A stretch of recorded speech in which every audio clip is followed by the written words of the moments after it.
your CIGTV News update, I'm Donna Bush. Thanks for joining us. I just can't wait to be king. It was a full house at the Hartwell Theater last Thursday evening for the Sunrise Adult Training Center's annual musical. More than 20 clients from the center played various roles in their rendition of The Lion King. After months of rehearsals for their various roles, everyone appeared to enjoy participating. They sang songs from the animated movie and Broadway show, including I Just Can't Wait to Be King and Hakuna Matata. Now, attendees made up of parents, teachers, family, and friends also enjoyed themselves tremendously, and you can watch the entire production only here on CIGTV this coming Saturday in the evening or during the day at a time to be announced later this week. Meantime, great news from the University College of the Cayman Islands. A team of students recently earned second place in the annual Caribbean Student Colloquium, a part of the Caribbean Tourism Organization's Caribbean Week of events held in New York City. Now, the team tied for second place with the University of the West Indies Mona campus team. The event brings together hospitality students from the region and challenges them to create a sustainable initiative. Now, the students then had to research and present Freestyle, a practical sustainable tourism project for the Caribbean, which would provide a viable concept and source of income. This year, the UCCI students created a regional festival called Pau, the Carib word for island, which would be hosted by various countries in the Caribbean, focusing on the region's unique music, food, and art. Now, the students presented Pau as a sustainable festival designed to empower and create a community for people to connect through their roots with historical and untold stories while being entertained with activities over a 3-day period, or a 3-day theme, past, present, and future. We say congratulations to the students who participated in that challenge from the University College of the Cayman Islands. Meantime, the doors of the Sunrise Cottage in East End, the oldest of the Department of Children and Family Services residential facilities for older persons, closed recently. The decision for the closure was made in the best interest of the residents and staff and will allow for future options to be considered. Now, the 6 residents have been relocated to the Golden Age home in West Bay, which is a more suitable facility, and the Ministry of Community Affairs Chief Officer Teresa Enchaniki says both the Premier and Minister for Community Affairs, the Honourable Alden McLaughlin, and Leader of the Opposition, the Honourable Arden McLean, agree that a purpose-built facility will best meet the needs of our older persons in the Eastern Districts. As a result, options are now being explored to accommodate a future home that will not only provide residential services for older persons, but will offer a day program and respite care when necessary.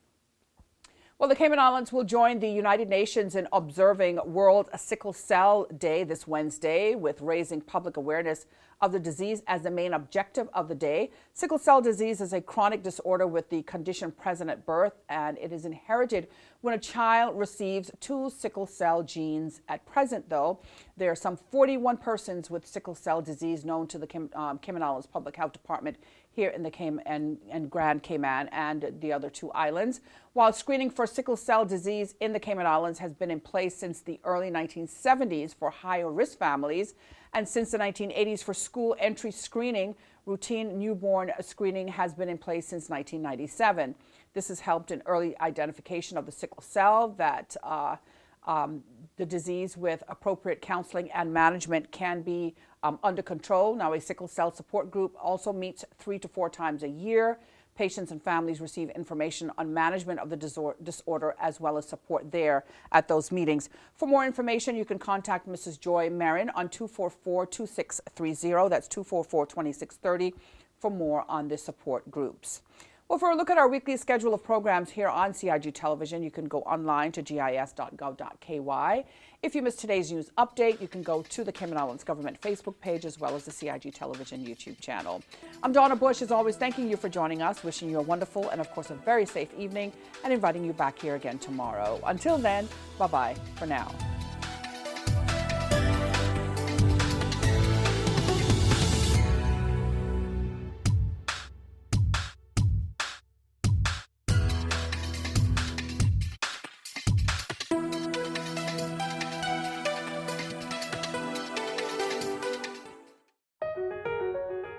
Did you know that walls, fences located along the road require planning permission no matter the height? You should check with the department as a planning and permit application may be required. Did you know that fences and walls within the high water setback require planning permission no matter the height? You should check with the department as a planning and permit application may be required.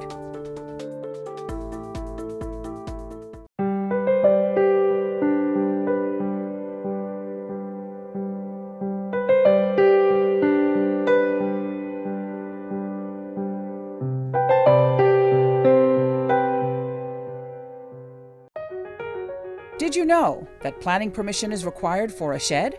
Did you know you should check with the department as a planning and permit application may be required?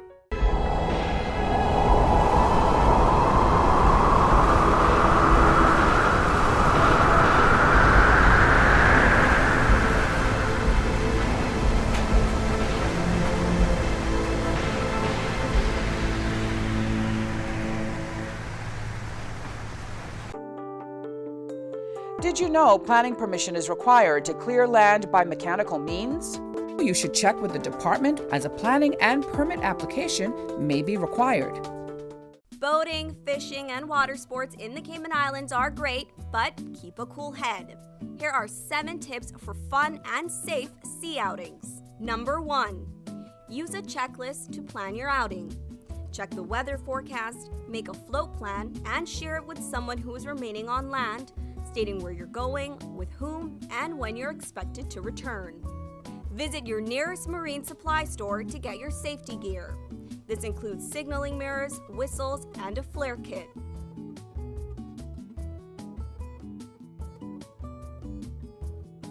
It's also very important to have on-board flotation devices and life vests for each person. There are different types of vests. Some are for water sport activities such as snorkeling, and others are for going on offshore boating or on fishing trips. Number 2. These items can be lifesavers in case of an accident or bad weather. Number 3. Use a motor kill switch, especially if you're boating alone. In case of a leak or breakdown, always stay with the boat until help arrives. If you capsize, an emergency beacon or locator device can send a distress signal to inform the authorities of your location. Larger flares will indicate distress to a boat, airplane, or search and rescue officials. Number 4. In addition to sunscreen, food, and beverages, it would be smart to have a cell phone. Make sure your marine radio works. Cayman boaters use Channel 16 to communicate. Number 5. Also, don't forget your anchor and sufficient rope. Number 6.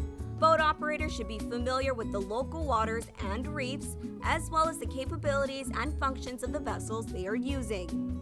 Always obey the rules of the sea and the marine environment, and have courtesy for others. Number 7.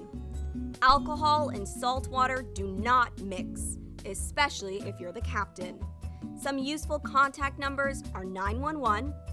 The RCIPS Marine Base is 649-7710, and the Port Authority is 949-2055. Smooth sailing, all!